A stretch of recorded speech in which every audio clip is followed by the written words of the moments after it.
Welcome back to the Britt Mayer Show. I am Britt Mayer, and today's episode, A Different Way, will stop you in your tracks. This is one of those conversations that I think is so important, and it's why I do what I do.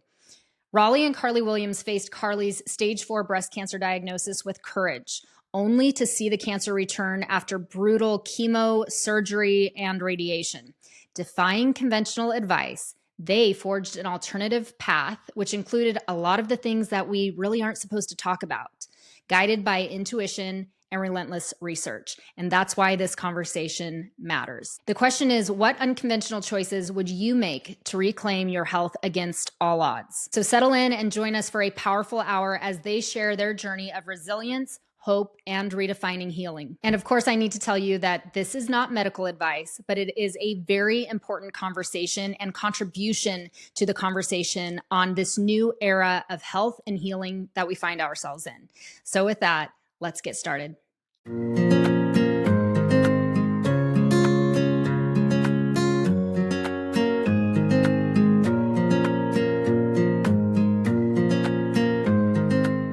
I want to introduce you to the first sponsor of today's episode, We Heart Nutrition. You have probably heard their name, but have you tried their product? If I am telling you that I am a believer in something, it's because I personally have used it, love it, and I still consistently use it, as is the case with We Heart Nutrition, specifically this newest drop. It's called Wholesome Balance.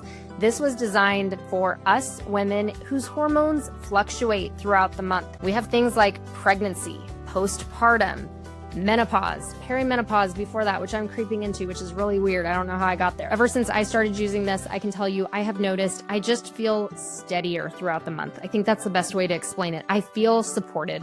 And I've used other products in the past that I haven't felt any difference. I actually feel a difference ever since starting We Heart Nutrition's Wholesome Balance. So give it a try. Go to weheartnutrition.com, code ROOTEDWINGS for an exclusive community discount, and check it out. This is a great company, and I love this product. Raleigh and Carli, thank you so much for joining me today and joining all of our listeners. This is such an important conversation.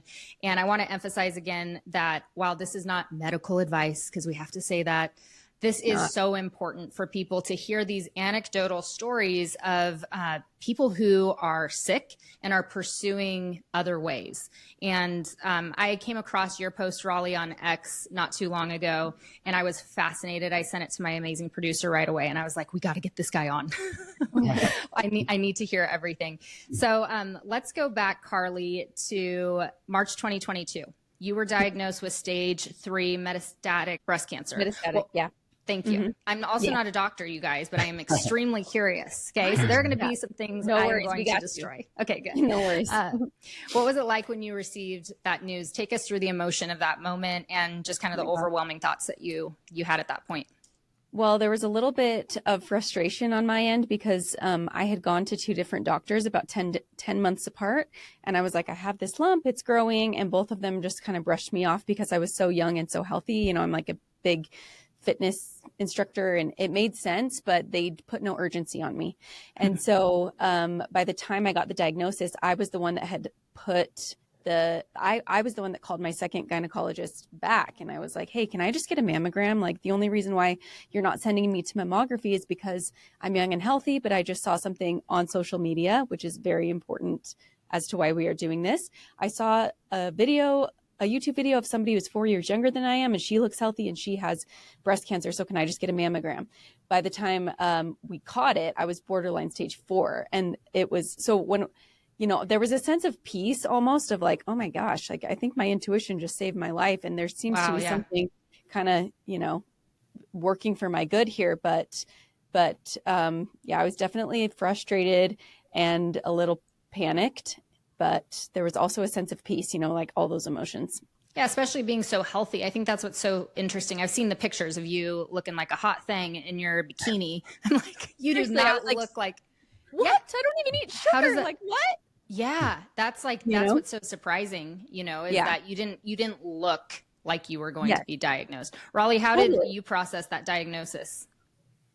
It all happened so quickly. I honestly don't think that I processed it until the whole thing was done. I was a lawyer before and an entrepreneur for a decade. And so I was in the midst of, I had just sold a company, and there isn't really time when you get diagnosed with that late stage of cancer, there isn't really time to process. You're just kind of immediately put on the treadmill that the doctors set the speed for, of we got to get you in, we got to get this thing going. And so I took very much of an entrepreneurial mindset to it, of we're going to beat this thing, and we're going to throw everything that we have at it. I didn't process it because I was very naive to the process, and I thought that we're entrepreneurs, we're going to beat everything. And so in the moment of the diagnosis, it was this thing that I just didn't have the time or the bandwidth, and even the tools at that time, to know what we were really dealing with. And then it's almost, I felt very much like a soldier that just got called to war, and you're like excited about how you're going to be a hero. And then you see the fog of war, the brutality of war, once you're in chemotherapy and you're doing the standard of care, and you're like, and that's what I want to get into is that's such a great analogy. It's like being called into war without any tools. You're just told, like, we're going to strap you, we're going to put you in some clothes, and you're going to go fight, but you have zero clue what you're getting into. So that's kind of where I want to go from here. Is you initially, Carli, followed the conventional protocol. And so correct me if I'm wrong, but I have down that you did 4 rounds of, quote, red devil chemo. You did 12 rounds of Taxol. Is that how you pronounce it? Yep. A double mastectomy and 30 rounds of radiation. Yes. This is a lot. What was that? I mean, I can't even begin to fathom that. And how soon after your diagnosis did that begin? So I think that there are some really important things to learn about this part of my story and why it is so impactful when we get down to the second diagnosis. So immediately, when you get diagnosed, it's like, oh my gosh, this is really aggressive, and chemo. So I got diagnosed March 24th, like diagnosis, and I started chemo the 7th of April. Like started, like, and I had even pushed it back. Raleigh, do you remember? I think I pushed it back a week, because I was like, whoa. And so, you get your port. I have this like scar here, got my port, and started chemo that same day, because the oncologist is just like, yo, let's go. I tried to ask for some tests and everything. Like, can I do an oncotype test? And they were like, it won't matter. We got to get you into chemo. This is aggressive. Just put the fear of God in me. Like, and one thing that they said, my oncologist, for the reason why it started so fast, is he's like, I have a mom in here that would kill to be in your situation, and she's fighting for time. You actually can cure this if we get on top of it.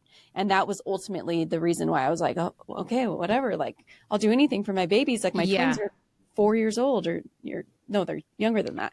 And so, I feel like I only answered part of that question. No, that's good. My next question to follow up with that is how I wanted you to walk us through what that was like, the conventional conveyor belt of medicine. So it starts right away.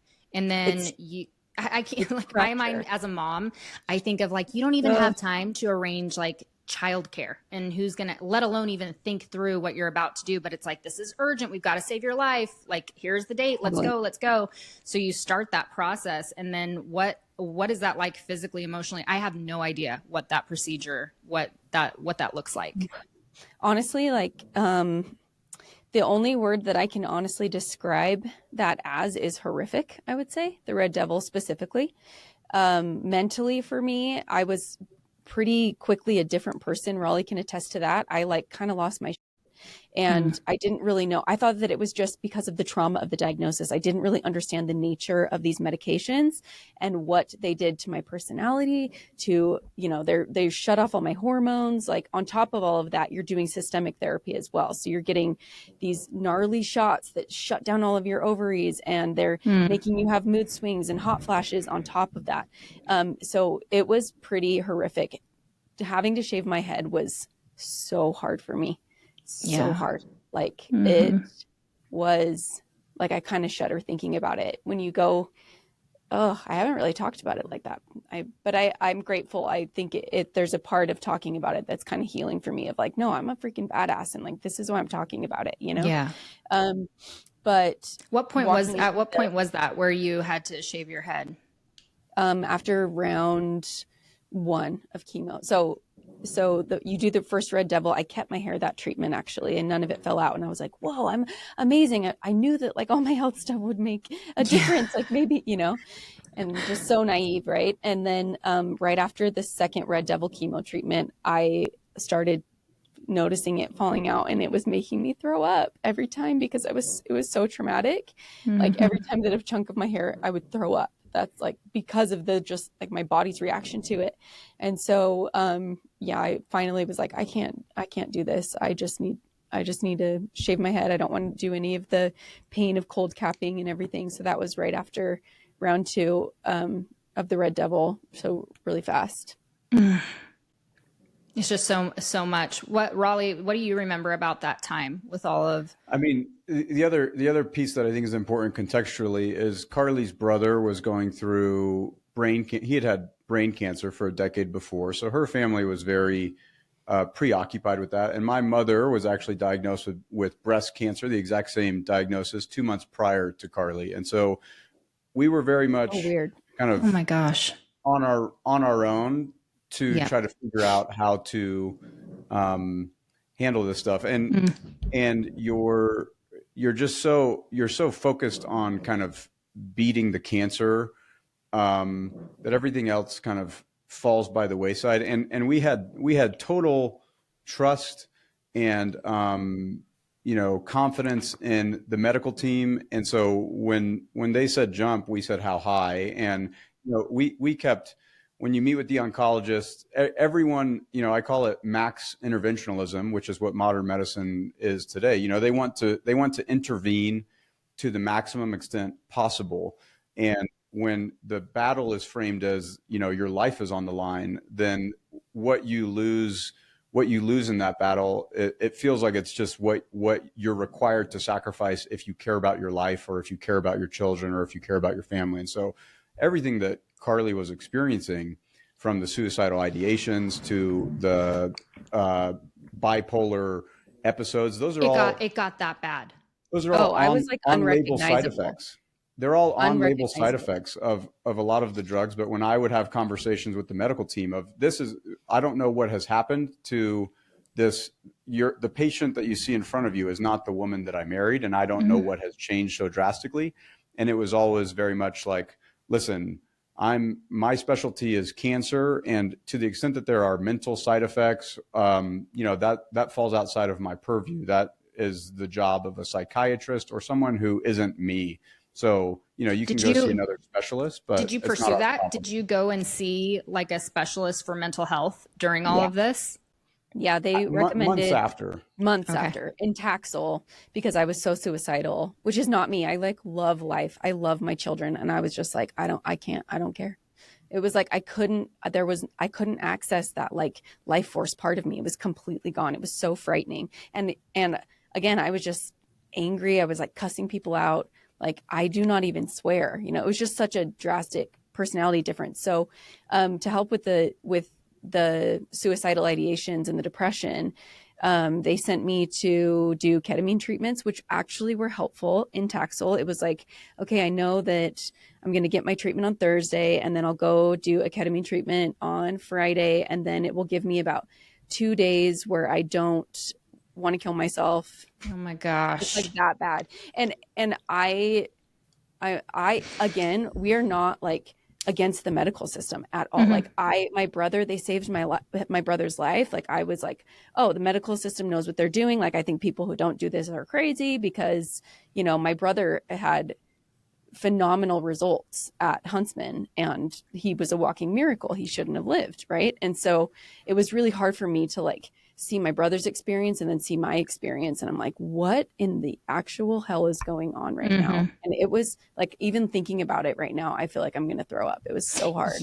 Because it's like out of body, huh? Like it was something you felt like obligated to do. You're pressured to do it, because otherwise you're not going to survive. So you better, like, you don't have time to think, just jump on the conveyor belt and it's going to be hell and back. But hey, you have a chance to survive, and this is it. This is the best we've got. They're just like, just get through it. Just get through it. Your hair will grow back. Your hair will grow back, as you're just like going through all of this trauma. And they're and just, even the familial pressure and, friends and family, when you start talking about pursuing alternate protocols or looking at something outside of the standard of care, it's framed as, this is tantamount to suicide. You're going to kill yourself if you think that you know better than these people with shiny stethoscopes around their neck. You have no right to look for alternate protocols. You just need to do what you're told. And, it's going to be a year of hell. And then they go home and turn on The Bachelorette and live their life while we're left dealing with it. And I think that it's all well-intentioned. I don't think that anyone had malicious intent, but that's just the nature of the system, the treadmill that you find yourself on. Yeah, but I think that's why these conversations are so important, because at a certain point, you can't hide behind the well-intentions anymore. And I think that's why there is such a work to censor these kind of conversations, because there has to come a point where you can't ignore it any longer. And we have to be able to say something is deeply flawed and deeply wrong, and we're not progressing in an era of health where we should be. And we need accountability in this industry. Like right now, you can still say, people are well-intentioned and, these conversations like these are new, and but it's a rising tide. And that's why these conversations are really important for accountability in all of this. Yeah. You find that what seems to be an edge case. It seems like Carli is an edge case in this, but we've had more and more conversations where it's the norm, not the edge. And no one's talking about it. Yes, which is really why this is so important and why I'm so thankful for you guys sitting with me. Before we move on, Raleigh, you mentioned that you trusted the oncologist's plan initially, even though your background as a lawyer leaves you like in a default method of being skeptic of authority. But what was it that made you initially follow this path? Was it also the same as Carli, where you just felt like we don't have enough time to think about anything else, or did you just trust the system? No, I didn't blind. I mean, I asked the oncologist, I asked the entirety of the team pretty tough questions about, about if this was your wife that was going through this process, is this the exact same protocol that you would follow? It was just a function of how late, the late stage that we caught it in, and the pressure that was placed on us to make decisions quickly. And then also once you're 2 treatments in, then there's a fear of, well, if you don't do the rest of the treatments, then maybe insurance doesn't cover it. Or, if you start deviating now, there can be financial repercussions that are pretty vague and unclear. There are health repercussions, and you don't have any, you just know the hell that you're in, but you don't know that any alternate protocol could potentially help or, be good. And so I would say it was a function of lack of time and then kind of lack of clarity around what the other options are. And you get this barrage of, again, well-intentioned people from social media of their friend of a friend of a friend who, drank their own urine and cured their cancer. And you just have no sense of what is real and what's not real. So true.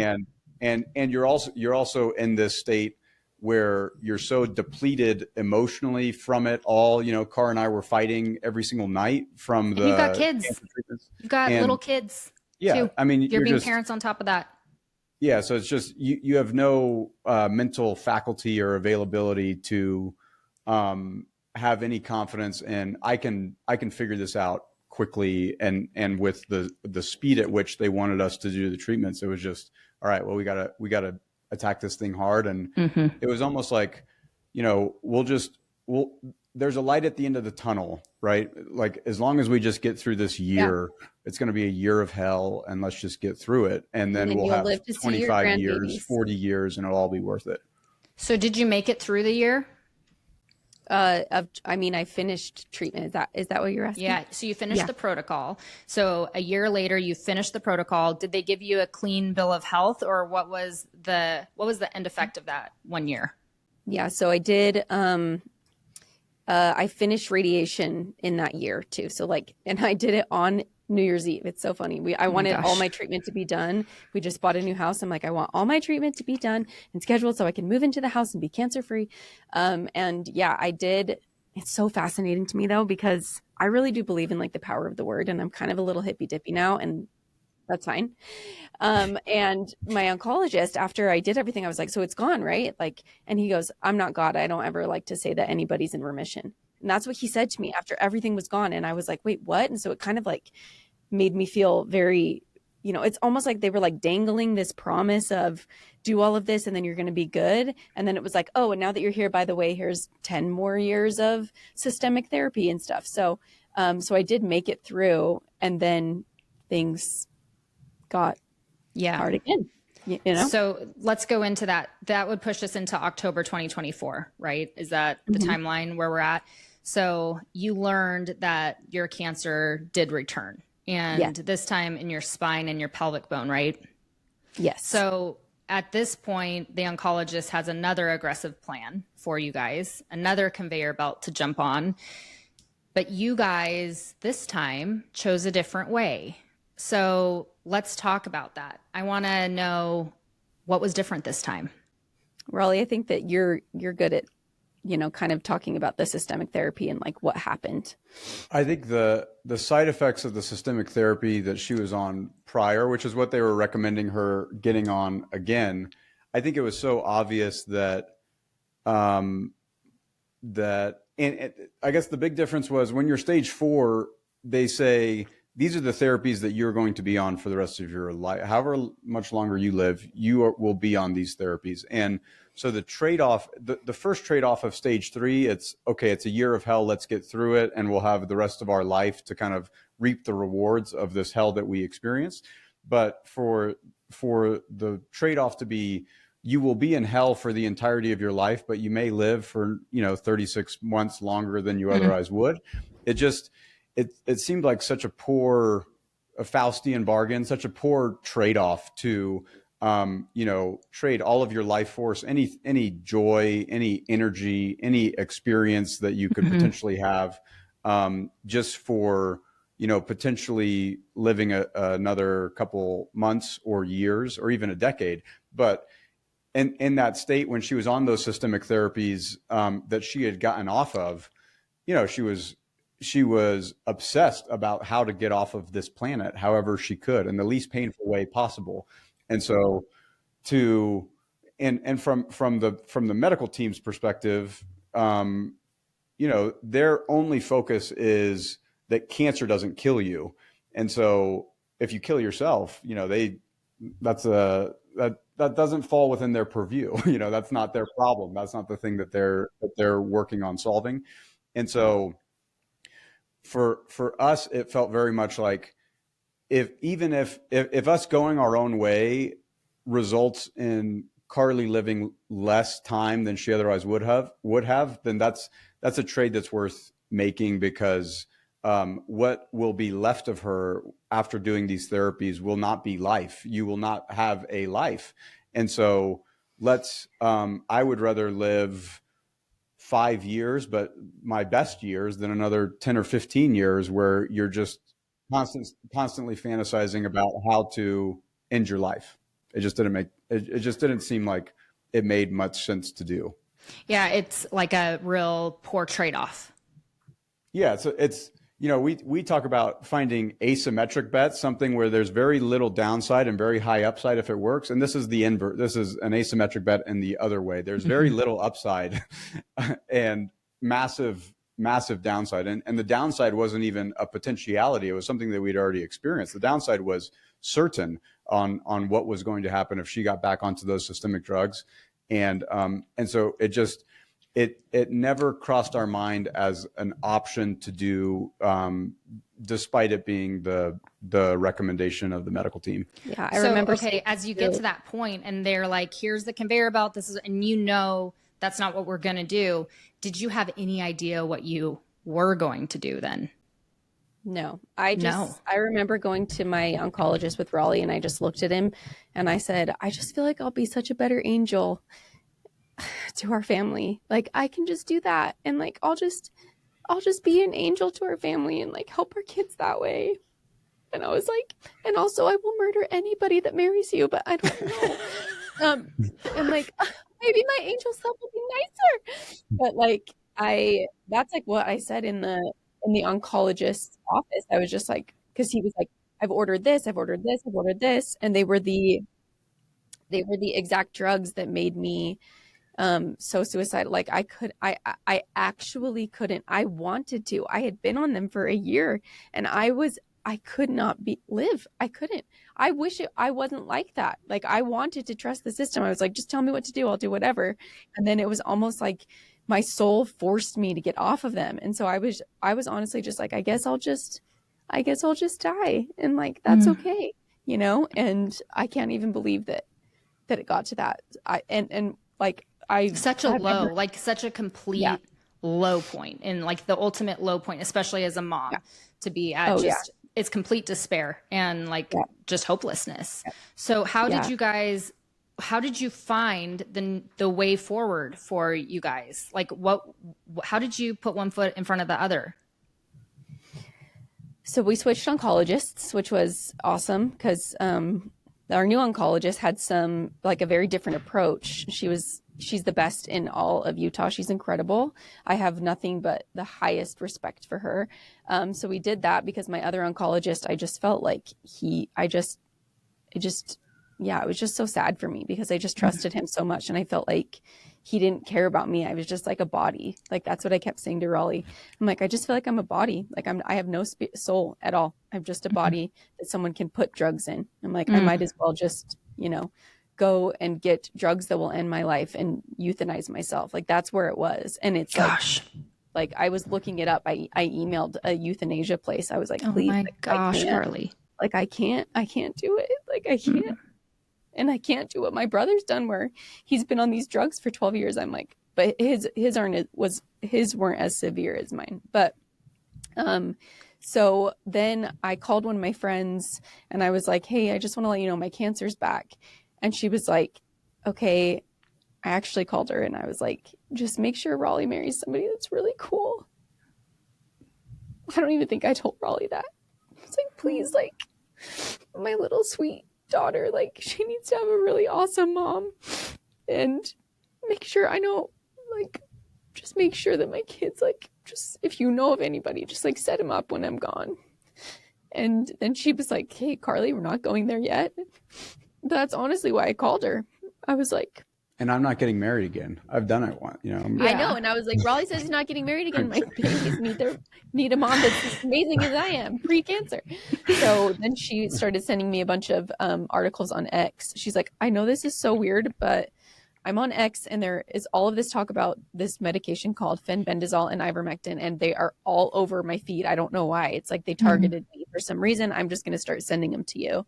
And I was like, okay, here we go. Another, like, this is going to cure your cancer drug, right? Like, yes. And because you hear all of them when you get all of them. So I was like, okay, thank you. And then, like, 2 other instances of people kind of like fell into my lap of people that were taking these drugs. And it was like this one source told me about it. And then another source I got connected to was like, well, we have some at our house. Do you want to try it? And I was like, yeah, I had just heard about that. So it was almost like honestly brought to me. And then another person, I got connected to an actual cancer patient, not just hearsay, that had taken fenbendazole and had healed his prostate cancer and his brother's prostate cancer. And it was like brought to me, my mom's friend's brother. It was just like all of these things just fell into my lap. And again, I'm like, I am hippy dippy now. This is so weird. Like, I do not get how it even came into my life and why I even did it, honestly. Was it because of that, the way that it came to you, that you just felt confident in, let's just try this? Yeah. Well, you have nothing to lose at that point, right? Yeah. And, it was like when you're hearing, oh, you might have 2 years, but you're going to have to do this and this. And I'm just like, whatever, and, so yeah, I think at that point I was just like, honestly, like, I hope it works and I'll try it just to say like, hey, I'm trying something. So let's talk through what this protocol, because you're still on this protocol now. I know you've altered it, but so it's 2025 at the time of this recording, and you began this when did you start this your own way in healing? When was this? When did you start? So I got my scan. Oh, there's so many things I wish I could tell you. I wish I could just like plop all of my things into, because there's so many important. You need to write a book. That's what you need to do. Write a book. I know. I'm like, Raleigh, you should write my book for me, because I watched you write your book and it was really hard. So I got diagnosed in like we got a PET scan in November, I think, or late October. And then I started it like a couple weeks after that. So right away. November. Yeah, just right away. Because again, it was like so simple. It's like, I didn't even have to buy the medication. Somebody literally gave it to me. Gave it to you. Was so fascinating. So I started it in November and I'm still taking it now. Okay, so let's walk through as much as you're comfortable with, because I know people are going to be so curious, and I'm going to get all the hate mail if I don't ask you. What is it that you decided to do, and how has that evolved over the last, or not even at a year now? But what are you doing, and what did you start doing? Rod, do you want to answer this one? No, or do you want me to? Okay. Yeah, you. I'm like, Raleigh's just so eloquent. So I'm like, I've got questions for Raleigh coming up. Don't you worry. So I basically just started to look inside of myself and ask my body, like, hey, what do we think about this? Right? Because I knew my body literally said, do not get on these therapies again. Like I couldn't. I would honestly I was like so low. It would have killed you. So, it really would have, yeah. Mm-hmm. And it already had. It broke my spirit in a way that was so frightening to me, how unrecognizable I was.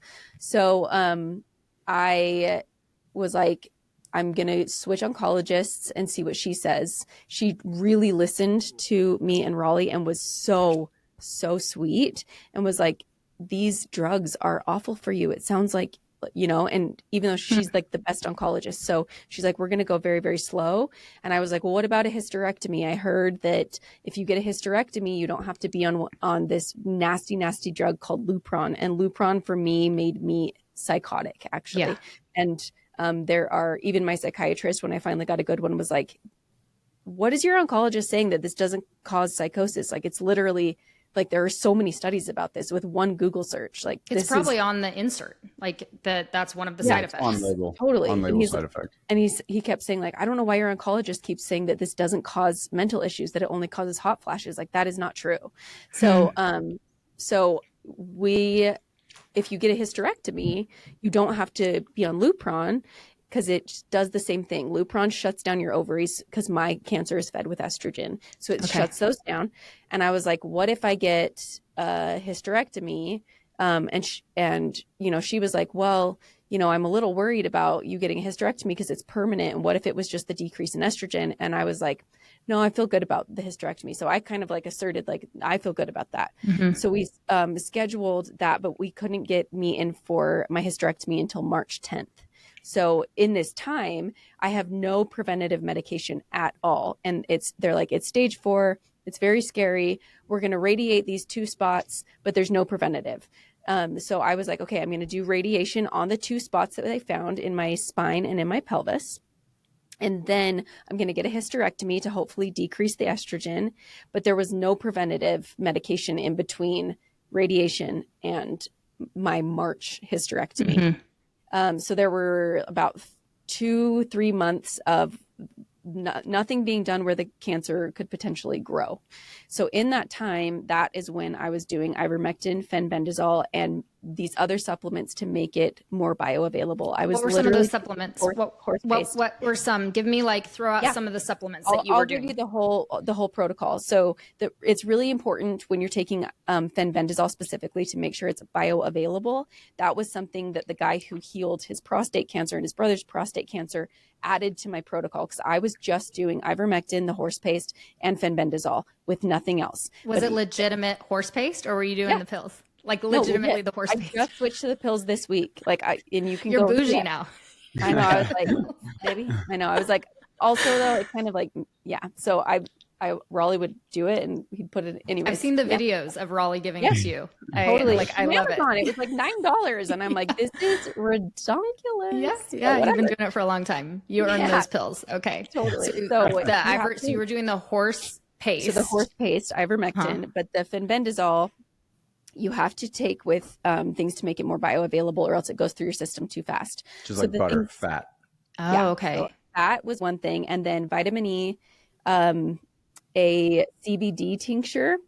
And I also did a liver support supplement because it can be hard on the liver, and then curcumin. So curcumin, the CBD supplement, and the vitamin E and the fat, eating it with fat, were super essential to have your body actually be able to absorb it.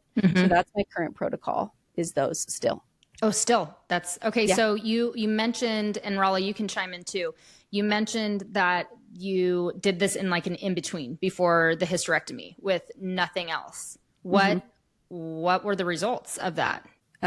So it's so fascinating. So my brother actually passed away in this time. My poor mother. I'm like, I get a stage 4, and then my brother's like, I'm stopping treatment because my tumor's growing again.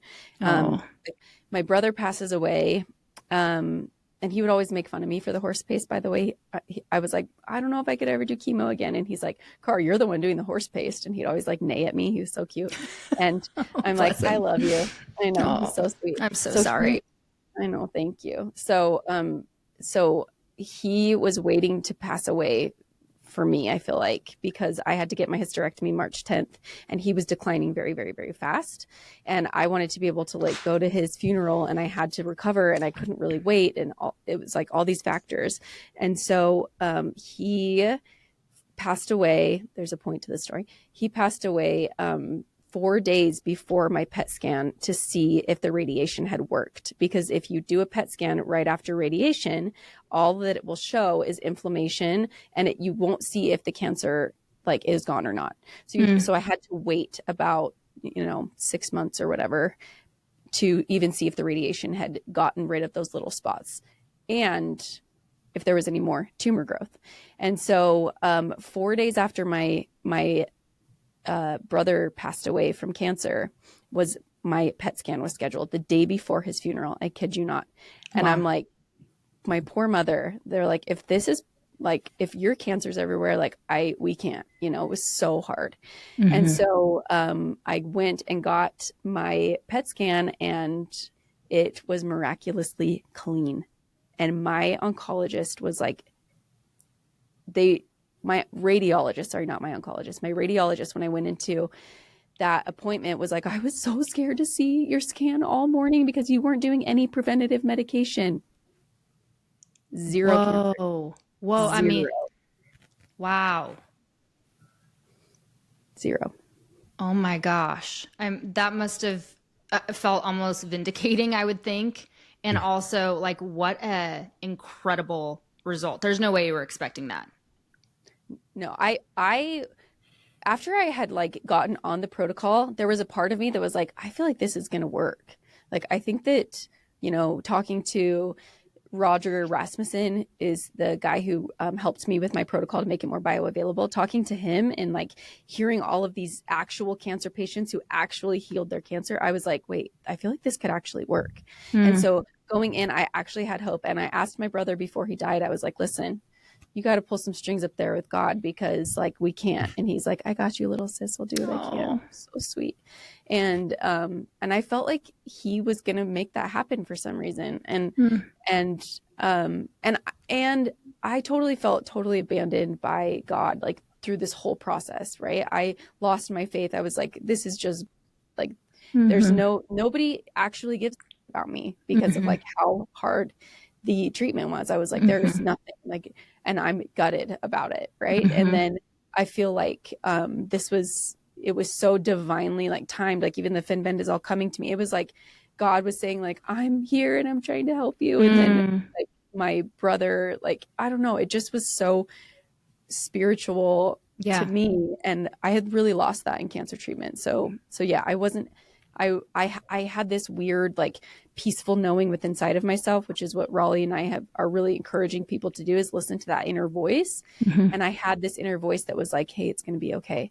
It's going to be okay. And it didn't make any sense, but there was that deep, like gut knowing within me that I hadn't had since starting that treatment, because it just kind of blocked every spiritual part inside of me. Yeah. I mean, that makes sense when you're like in that kind of, you're just in a toxic poisoning your body, which is like mind, spirit, body, like heart, everything is, you're a holistic person. It's not like, oh, you can just go in and like poison one aspect. It's all connected and interconnected. So it makes sense that as you're dealing with the suicidal ideations and just like the complete hopelessness, your hope in God would also be wrapped into all of that, and feeling, like you said, abandoned.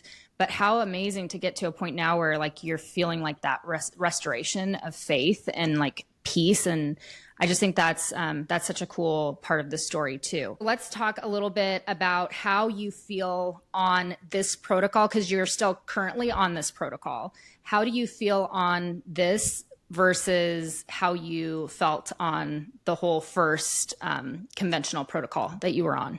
We know how the first one was, but how is it any different? Are you like, what's this one like? Men don't belong in women's sports. 79% of Americans agree, but only one athletic brand is taking a stand: XXXY Athletics.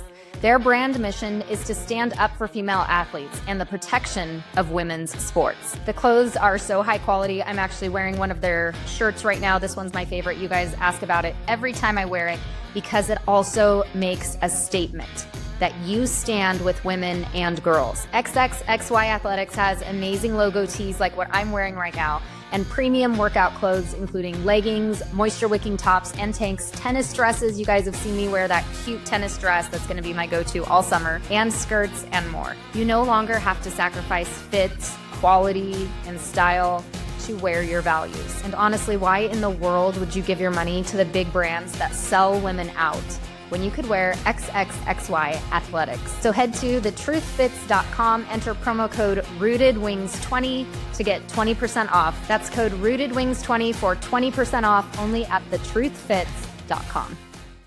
I feel amazing. I feel no side effects. I feel like me. I feel joy. I feel hope. I feel energized. I'm not exhausted. I feel amazing. Like, actually amazing. I am also microdosing a GLP-1, which we talked about in the notes. And I feel like that's really helping as well. And I'm really active. You know, I like love wearing a glucose monitor. And so I'm getting that aspect back of myself. Yeah. And that is to help with reducing inflammation and sugar cravings, right? To support the high fat, low carb diet that you are pursuing, right? Yes. And it's so fascinating how that started as well. Again, talking about like this kind of like divine guiding hand. Raleigh and I randomly started a GLP-1 business when I was in chemo because I had coached so many women for losing weight. And there were some people that like actually can't lose weight. Like it was so sad. And they would like do my protocols perfectly and they just like would not budge with weight. So when this came out, I was like, oh my gosh, if we combined like my protocol that I got from this metabolic scientist that I was working with and a GLP-1, if they used it for a second to bypass their biology, and then we come in with this like healthy eating, which I'm doing now, and like, stabilizing their blood sugar, it would be so incredible for these people. So we started this business. I never took it though, because I was like, oh, I don't need to. And then this naturopathic doctor came out with this research that microdosing a GLP-1 can be so beneficial for health for so many things, right? Like, and people who aren't familiar are going to want to know, when you say GLP-1, what are you talking about? So semaglutide, tirzepatide, like everybody knows the drugs now, right? They're everywhere. Mounjaro. It's in the same family as Ozempic, but you're using it for a specific purpose.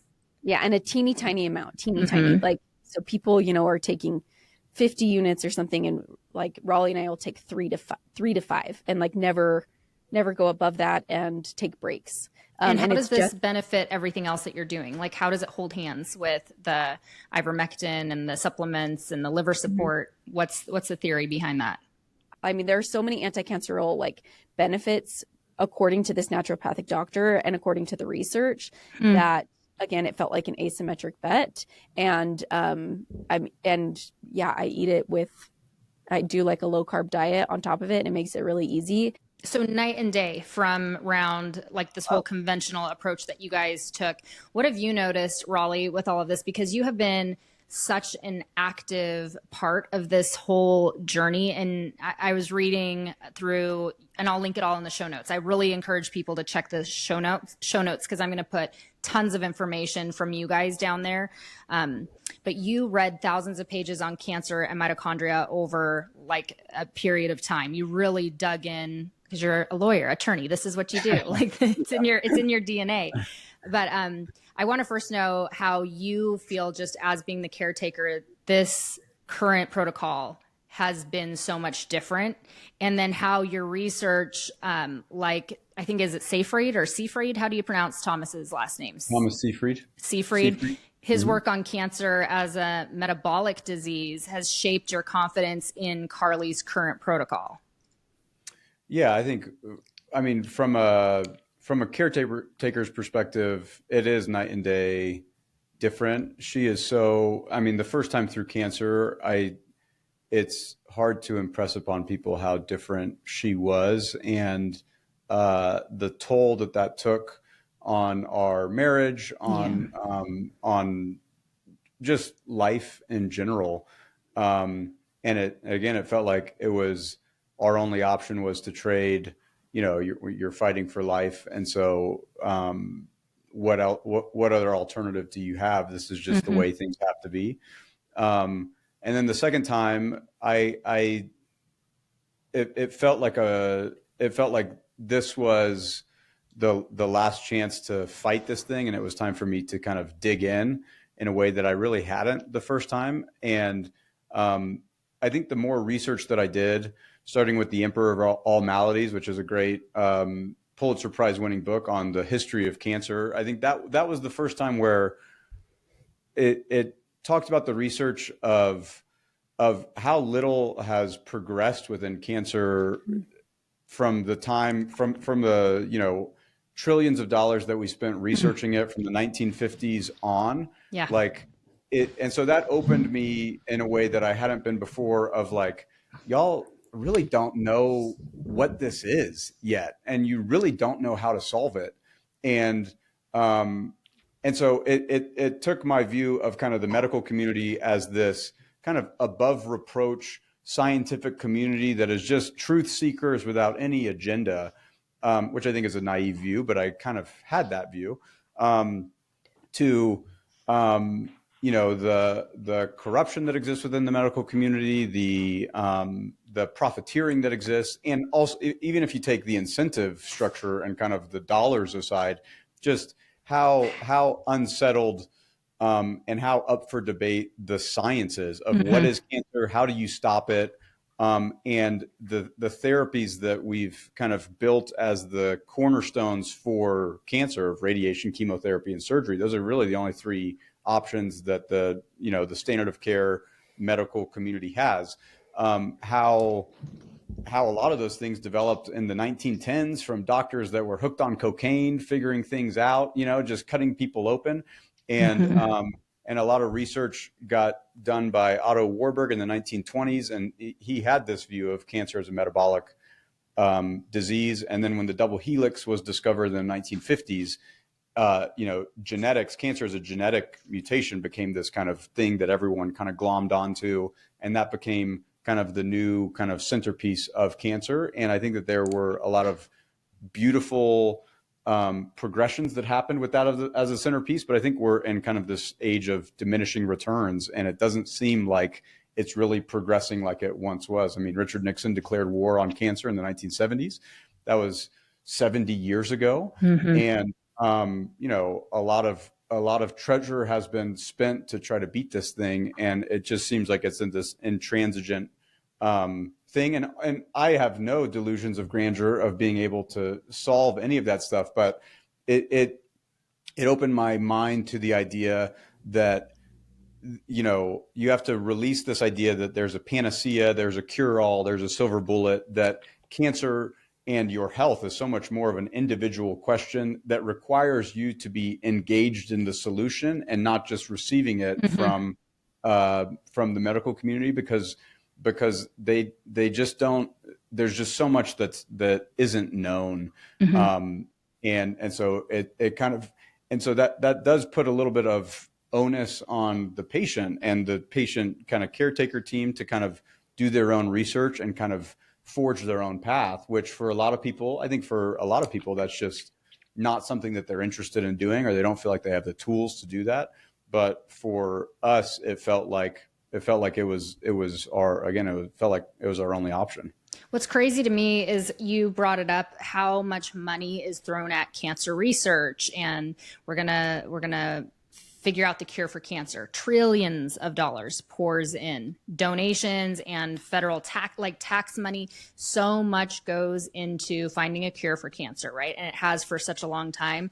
I just had a guest on recently talking about breast cancer, and she was a top surgeon and doctor out in Philadelphia. And she was saying like not much has progressed in textbooks, in medical science. Like we think we're innovative, but she's like, it really isn't. It's just like they've reshined the conveyor belt, but not much has changed in 50 years in textbooks and learning. And it's still the same methodology, right? It's like we haven't moved into the new era where I think you guys are tip of the spear of just trying a different way. Like, let's try something. And it is scary because like what you said, it's, there's no guarantee, but you already had been through it once before where you're like, this isn't the way that I want to go out. So it's worth trying something different. And that's why I think that these conversations are so incredibly important. Carli, I did want to touch real quick on your diet because I know people are going to be curious what you're eating. What does it look like? What does a day in the life of Carli look like when it comes to not just the supplements and what you're taking that we talked about, but your food? Yeah. So the other fascinating thing about this protocol that I do is I was doing it just because I loved it before I was actually diagnosed.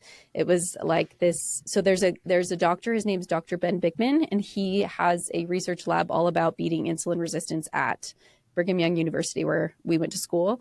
Mm-hmm. And I got connected with him and miraculously got to do a podcast with him and Casey Means, I did a podcast with Casey Means, the Surgeon General. No way. That is my first glucose monitor on me. And so their research about insulin resistance, I randomly got connected with them because I was a fitness influencer. And talking to Dr. Bickman is how I created the protocol that I'm doing now. And I was sharing it on social and I was coaching other women how to do it because I just loved fitness and loved health. And it was like so much easier than anything I'd ever done. So I was already doing it. And I swear to you, it was like, it was preventing my cancer from growing. And it like came in at the perfect time because I was all high carb before balance, like whole grains, and just, I was a little workout bunny. And so it was fine. And then I switched it all to low carb, which was not something that I actually believed in, but I got connected with Dr. Bickman and Casey Means, and I just fell in love with their research. So based on Dr. Bickman, I would like text him and be like, how could, what about this? So I fast in the morning. And then when my body gives me a true hunger signal, which feels very different than a craving, I will eat he created this like meal replacement shake. And so I eat that for meal one, and it's 400 calories. It's dense. It has amazing ingredients. It replaces a multivitamin. I love it. They did not pay me to say this. I even made my own protein shake and I was like, health code's better. I can't promote it. I can't promote my own brand. Like I'm too, yeah. So I do health code and then I wait until I get a true hunger signal again.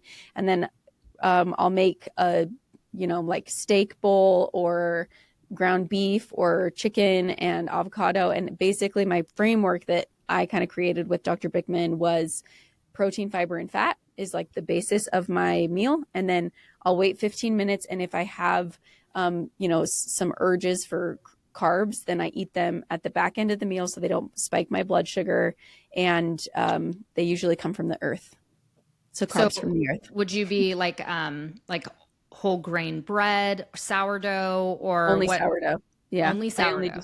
Because according to Dr. Bickman, right, it doesn't matter. Like the body doesn't care if you're eating an apple, like it's glucose, right? And from the research that we've done, cancer thrives on glucose. And even if you're doing like all plant-based, you're spiking your blood sugar, you're giving your cancer cells fuel, right? It's super confusing. Do you still wear the glucose monitor?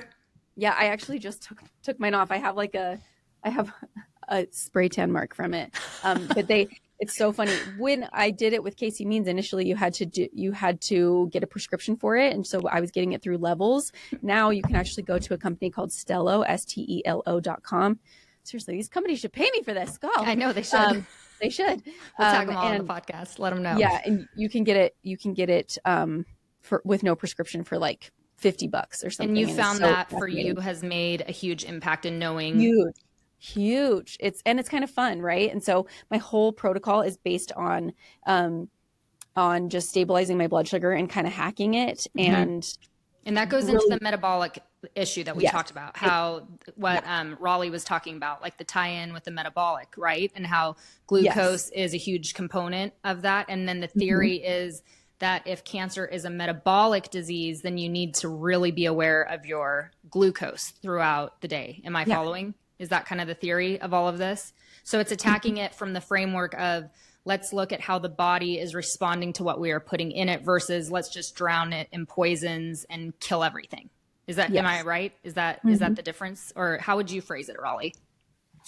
Yeah, I think those are two from the metabolic approach. The Warburg effect is basically that cancer cells are 20 to 30 times more glucose hungry than normal cells.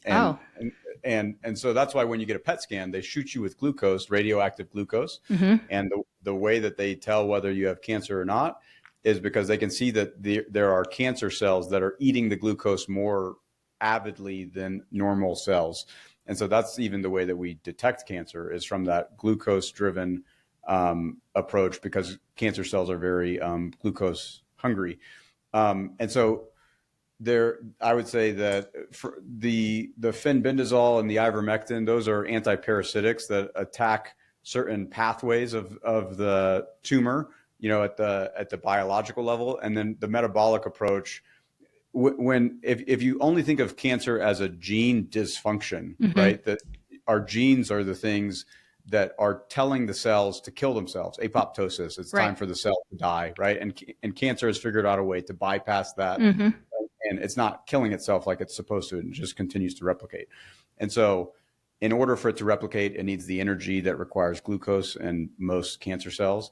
And so if you just rob it of its ability to have that energy of glucose to continue to replicate, then the replication slows. That's the research of Thomas Seyfried, from someone who got a C in biology in undergrad.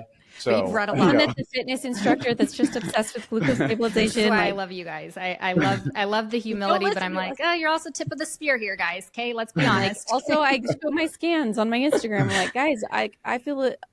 I feel an obligation. Like, I feel like these things came through me. They weren't even from me. And I just I just want to help, and I've always been like that.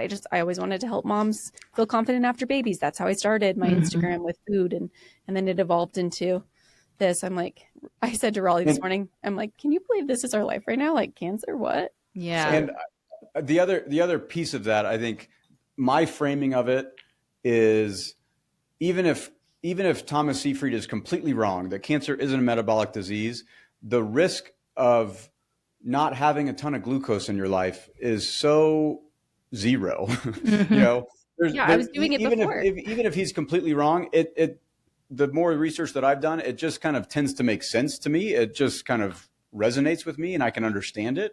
But even if he's totally wrong, and also when I hear him speak as someone who's relatively distrusting of basically everyone, it just makes sense to me.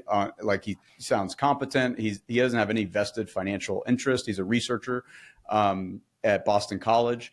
And so I look at it all not like this is the way I have the answer, the silver bullet for all of cancer research. It's just, even if we're totally wrong on this, the downside for being wrong is so zero. Yeah. And the upside for being right on it, and it happens to make sense to me on why we could potentially be right. Like, it's just something that's worth trying. And I frame that the same thing with fenbendazole and ivermectin. Sure. Ivermectin won the Nobel Prize. The toxicity of those drugs, and sometimes the toxicity is talked about, and when you're comparing it to the toxicity of a piece of chicken, yes, they are more toxic. But when you compare it to the toxicity of chemotherapy, gosh, night and day. The Red Devil and the alternative, it's such a multiplier difference of less toxicity than the alternative. And so I view them all not like, this is the way I'm starting a science project now because I know what I'm talking about. And it's all very much from an asymmetric bet standpoint. It just makes sense. And even if it's, and the downside risk of doing it, if you're faced with a diagnosis, is so minimal that it's just worth the attempt. Yeah. Well, as we're closing out, I want to know what does looking forward for you guys look like? Like what's the next few months? Did you end up getting a hysterectomy? Are you not going to? And then what does the long term look like in all of this for you guys? Yeah, I got my hysterectomy even before my PET scan, right? Which I also want to be clear. One thing that's very, very important to me is that I do not vilify Western medicine. I don't. And I don't like that it's always like an us versus them conversation. Mm-hmm. It's like, no, we need to come together and we need integrative is so important. Yeah. Like we need to start talking to each other, right? And there's a wisdom and a consciousness within your own body and yourself that you need to listen to. Mm-hmm. And that's kind of what we are doing going forward is I'm allowing that voice to speak, which is the voice that actually got me diagnosed, right? No doctor. Yeah. Like me not listening to that has almost killed me multiple times, right? Mm-hmm. Like that was the voice that said, hey, go get a history or go get a mammogram. And then, hey, maybe you should try this. So there is that voice that's really important to listen to. In Raleigh's book, he really talks about that. And that part in his book really saved my life about that, like inner knowing that your own inner law that doesn't make sense. Right. So I got the hysterectomy. I just met with my oncologist this last week. She wants me to get on another drug called anastrozole that's supposed to decrease the estrogen in like your muscles and stuff. But my gut right now is saying no to that. I feel like, I want to just give fenbendazole and ivermectin more time and give the hysterectomy more time. So I'm going to do this blood test. It's called Signatera. And the Signatera test is somebody comes to your house, takes your blood, and then they compare it to your tumor DNA, your original tumor DNA. So they took my original tumor and they got the DNA, and then they compare that DNA to my blood now and see if there's any circulating tumor DNA in my blood now that matches that. And if there is, then that means that I'm having tumor growth. That's how I initially got my second diagnosis caught, was I was just doing that blood test. So I'm kind of taking that into my own hands. My oncologist is like not super on board with my plan, but she's super respectful. And so I'm going to just do Signatera tests. If I get a huge jump, then I might get on, the anastrozole, and I might do some more things like Kisqali or anastrozole or whatever. But right now I just really, really, really want to take the bet on stabilizing my blood sugar. I got my hysterectomy and ivermectin fenbendazole protocol. How long do you think that you're going to do that protocol? Like where you're at right now, the levels that you're at, how long do you see yourself doing that? If I don't have any side effects from it, I don't see why I would stop it. I know somebody that got a clean scan. He's been on it for 3 years. He healed his prostate cancer, no surgery, no nothing, just fenbendazole, ivermectin protocol with those things that make it more bioavailable. And he does it every single day and he's done it for 3 years. He has no side effects. So Raleigh and I are working on figuring out how to get blood tests probably at our office where they track your liver and like make sure that it's doing well. And that's the only downside of taking ivermectin fenbendazole is that it might have an impact on your liver. But if your liver's fine, then you can keep taking it. And so that's kind of my like listening to my own inner wisdom and consciousness, which is going to be different for everybody else, right? Like, please don't listen to us. But that seems like that plan feels good to me and seems like it would work. So. One question real quick, and Raleigh, you might be able to answer this because you did so much of the research in it. Was there a way that you determined the dosing on all of this? Because I feel like there's no real good blueprint. It's not like you can just, go ask your doctor, what doses should I take? So for people listening who have a friend, have a relative, or they themselves are in the boat that you guys were in, and they're thinking, okay, this is great information, but where do I even start? And how do I even know?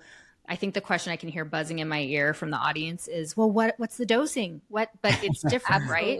So that's my DMs, 1,000 of them. I'm sure. So I'd love for you to talk to that.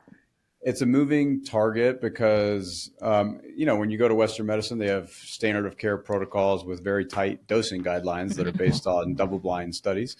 For the ivermectin, I found Dr. Makis on X, who talks a lot. He's a Canadian oncologist that's gotten a lot of flack for his work using ivermectin for cancer patients.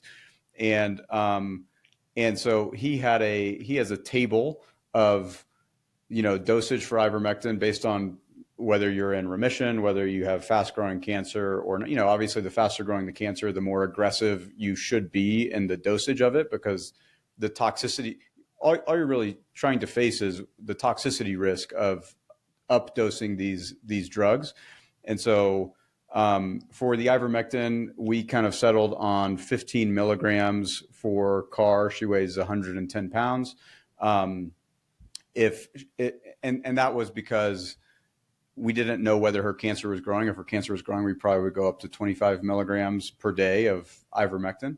Fenbendazole, the typical dosage, which is kind of this holdover from Joe Tippins, who's a guy in 2017 that kind of popularized this protocol, because he had tumors all over his body. He was sent home to die and started doing fenbendazole and is still alive today, despite kind of being told to go on hospice care. And so the typical fenbendazole dosage is 222 milligrams in the morning, 222 milligrams in the evening with some fat source. Again, if you have a weaker liver or liver issues, then that would be a reason to minimize dosage and to do less than that. But those are the two kind of typical ivermectin. I've interviewed a guy who had multiple myeloma. He was doing 36 milligrams a day of ivermectin. You can go up to 40 and you should definitely take the medical advice of a lawyer who got a C in biology in undergrad. I love it. But this is great. This is why we're talking about what your guys' way looks like, so that others who are curious can start thinking about what their way could look like. Right. And I think that is the era of progress. I really feel like something is stirring, and outside of politics, I think it's great RFKJ's in and with Casey Means, but outside of that, I think that COVID was a huge wake-up call for people who had put all their trust in the medical system and people who have the whole alphabet behind their names. And I say that I have family members who have the whole alphabet, so it's not disrespect, but it is a reality that things shifted with COVID and people started thinking, oh my gosh, things aren't as I thought they were, and reclaiming our own control over our health and our healing. I just think that we're in a really exciting era. And I love that you guys are, in a way, you are leading the way. Just some guy who got a C in biology, and I don't even remember what I got. And here I am hosting you guys. Okay, as we close out, let's talk about your book, Raleigh, The Creator's Call, and how it emphasizes trusting intuition over blind advice. And then I'd love for you guys to go into this network that you're creating, how you talk about it. I think it's like a network, but just all those things and how people can find you. And I will throw so much information in the notes, but let's talk about The Creator's Call, Raleigh. Yeah, the Creator's Call.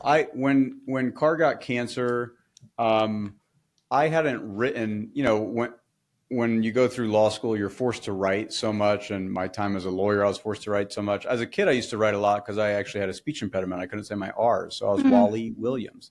And so I would write love notes to girls. That was kind of like my way to communicate. And I kind of lost it. And the difficulty of cancer led me to start writing again in a way that I hadn't since prior to law school. And I started writing a book on how to sell a company, because that was my background, mergers and acquisitions. And I had sold my own company, and I got like 50 pages into that book, and I realized that I was writing the most boring book ever. And so there was this quote from this French author, Helene Cixous, that says, "The only book that's worth writing is the book that you're too scared to write." And so it shifted the question to me. And so I wanted to explore this question of, why did my wife get cancer when she did? Why was I going through so much chaos in my life? And I could look back at the times where I had experienced chaos, like getting a panic attack when I was just starting my career as a lawyer. And all of those moments kind of guided me to find a deeper part of myself. And so I wanted to figure out how chaos in our life can guide us to a deeper and truer part of our nature. And that was the book that I was scared, because I was going through this chaotic moment that I felt like had no meaning, that felt totally random. And So for me, I started to look at the religious traditions from the beginning of the world, at mythology, just who's given an answer to why we must go through hell in our lives, and what are we to do with these moments in our life that feel totally like we've been abandoned. And there was a quote from Joseph Campbell, who popularized the hero's journey, that basically says, when you think that you're experiencing an abomination, you're actually experiencing God. And when you think that you're traveling outward, it's actually an invitation to go inward. And when you think and you're so certain that you're totally alone, is actually the moment that you're actually with all of the world. And so all of us go through these hellish experiences, which we've just recounted for the past hour. And I think a lot of times we isolate and we tend to not share it because it feels totally unique to us. And it puts you feel very vulnerable. 100%. And if you find the courage to share it, despite the vulnerability, that you can connect with someone else, and maybe your story can help someone else in their own journey. And so the book is basically about how to trust your own intuition, even when those around you are telling you that you don't know what you're doing, and even when your intuition leads you into the unknown. And that ended up being an important thing for us. I wrote it in the context of business, how to find your personal purpose. But it ended up being important within this medical context that we were experiencing. So many good lessons learned in that. What about this community, Carli? Tell me about this community that you guys have created for people who are they find themselves in the unfortunate place that you guys were in, with a diagnosis that's overwhelming. Yeah, we felt like when we got diagnosed, I say we, because it really is the caretaker is part of it. And I didn't really realize that. And I was really mean to Raleigh. I'm like, I'm sorry. Are you the one getting the red devil in you? Like, I was just like, blame it on the medication. We forgive you. It was. I was like, I'm sorry. I'm the she devil because they gave me the red devil. Just like, bless my little heart. But we felt like there wasn't like a place for, that wasn't kind of like a depressing, Facebook group where people are just like, this is a people, blah, blah, blah. Yeah. And so we wanted initially to do that. But then when all of this fenbendazole content we were creating, it was getting shut down, and people were, a little nervous to put their stories on social media. I'm not like that. I see the power of that, but other people want to stay a little bit more private. We wanted to create a safe space where we wouldn't be censored, because Raleigh's videos are now getting shut down because we were talking about somebody writing a book on fenbendazole. Like, it wasn't even like scans, or it wasn't even controversial, right? So we wanted to make sure we were uncensored, and that people could have a place where they could feel safe, and there could be support for caretakers and for cancer patients that was different than what was already out there. We also want to go into detail about my scans, my protocols, posting things there that are safe, and giving us the opportunity to be uncensored and to really come together as cancer patients for each other. Right? Such a great idea. I just love. I think it's so cool. So how do you guys keep it uncensored? Like, where do people find you so that they can be a part of this? Yeah. So if you go to cancercrew.com, that is kind of the entry point, and it's just a private community that we make sure that everyone there is there for the right intentions, that they have a cancer diagnosis. It's for them and their caretakers. And the other, as Cart told the story, the anecdotes of those who we happen to run into by happenstance or by omen were so instrumental in helping us navigate our own process. And so we wanted to have a place where, if you're facing a specific diagnosis and you hear the story of someone who healed that diagnosis and whatever process they followed, and that sparked something within your intuition of, hey, maybe this can work for me.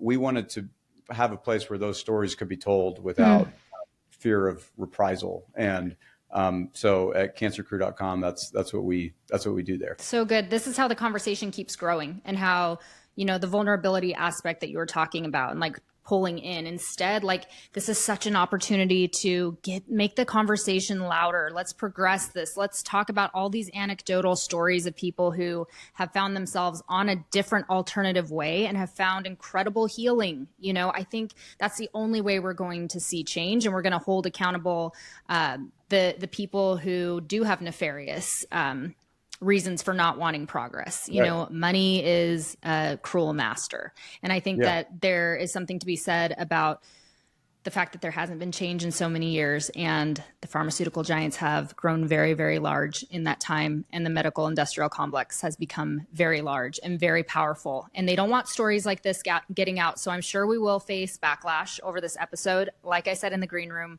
I don't care. Bring it on. I'm so excited about what you guys are doing. As we close out, I wanted to give you guys one last opportunity to just share with our listeners a takeaway that you hope that they will take with them, and then ask them to share what you guys are doing. Again, it's all in the show notes. I would really encourage that you look up Carli and Raleigh and everything that they're doing, because it is so exciting. So you can find that all in the show notes, but I'm going to throw it to them just to close us out on just the takeaways that you guys would hope that our listeners would take with them. I think that the thing that's important for me is I did conventional treatment and I wasn't against it, right? I did everything that I was told, and it still came back. And then I went down the path of fenbendazole and ivermectin. And I think that that's really important, because so many times people think like you're either doing fenbendazole or you're doing the standard of care, right? And I did both, and this one seems to be very, very promising. So I think that's really important for me, and that we really don't have ulterior motives. I just like wanted to be on Instagram showing moms like how to get a 6-pack after babies. Like that was like my joy. And then all of a sudden it was like, actually, no, here you go. I'm like, yeah, thank you, universe. So yeah, I think we've been through hell and back, and we do a good job of being honest and uncensored. Yeah. And for me, I think my whole agenda is to help people trust their intuition wherever it leads them. And that takes courage. You shouldn't expect that those around you will understand it or be supportive of it, but that's not a good reason to not follow it and to not trust it. At the end of the day, it's your life. To the extent that you're facing a diagnosis, like what we've talked about, this is the most important battle. And if you can't fight that battle on your own terms, doing it your way, then what is your life?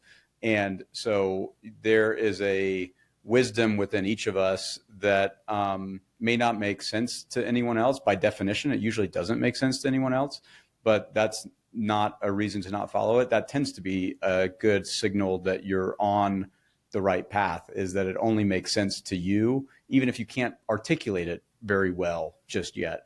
But if you follow that and if you trust it, it will take you to the places that you're meant to be in your life. And if you don't, you will regret it. Yeah. And, you know, just as you're talking, Raleigh, you know, I think of the story of David and Goliath, right? So you have that story is so cool because you have this huge giant, right? And he's like dominating all of Israel. And then you have this little shepherd boy who comes out. He's like, I can take him down. And the king is like, okay, cool, but we're going to put you in all the gear. And it says like the gear was so heavy for David, this little scrawny shepherd kid who'd been out there battling lions and bears to protect the sheep. And so he throws on, you know, the protocol. Here's the armor. Now you can go out. And David's like, no, like just give me some smooth stones because I'm going to take down his brothers too. And a sling. That's all I want. That's all I need. And he slayed Goliath. And I think that that's a really cool thought that just as you're talking. And what he says, because I've started my second book. I was like, did you share your book with her? Cancer, no. Which is, and the introductory right now. metaphor is David and Goliath. And what he says is, I have not proved it. That's the English. And the Greek, it says, I have not tested it, right? When he's talking about King Saul's armor. Yep. I haven't tested this yet. And it's obvious that if I do try to test it, I will die. And so you have the most well-meaning king who's trying his best to help David. And if David had followed Saul's protocol, he would have died. Yes. And so it's just an invitation to do your own tests, just like David did his own tests, and it inured to his benefit. And if you follow that, and if you choose the stone, whatever that stone is for you, I don't know what that stone can be for you. I got a C in biology. Let's just make that clear. that you'll be on the path that you're meant to go on. And so, yeah, I think that's a beautiful metaphor. Good. Yeah, we did not talk about that before. Yeah. So there you go. Thank you, I was Jesus. like, did you send So her cool. that book? No. We've been talking about it for the Not last even a whisper week. of that. We'll send it to we're you. here. So good. Yeah, I want your book. So good, Tippy. you guys. And, you know, tell me how people can, we didn't say, how people can follow you. I know you said the cancer group, but how can people follow you guys personally online? Because you do post a lot of cool stuff, including like the horse paste that Raleigh puts in your mouth. So all the behind the scenes, how do people follow you guys? Yeah, mine is my name. It's very long, but at Carli, CARLI .Noelle, NOELLE .Williams. Is there another dot? There's no dot. That's it. I know. And I'm Raleigh W or at the Raleigh Will on Twitter. And how do you spell your Instagram, name, Raleigh? It's in the show notes again for everyone just listening. like Raleigh, North Carolina, which people still may not get, but RALEIGHW on Instagram, and then Twitter at the Raleigh Will. You guys are so inspiring. You're such a beautiful couple. I love you guys. I'm like praying like blessing and anointing and healing, complete healing over you guys and your family. And I'm just thankful for you sitting down and sharing your way with us. So thank you so much. Thanks you for having us.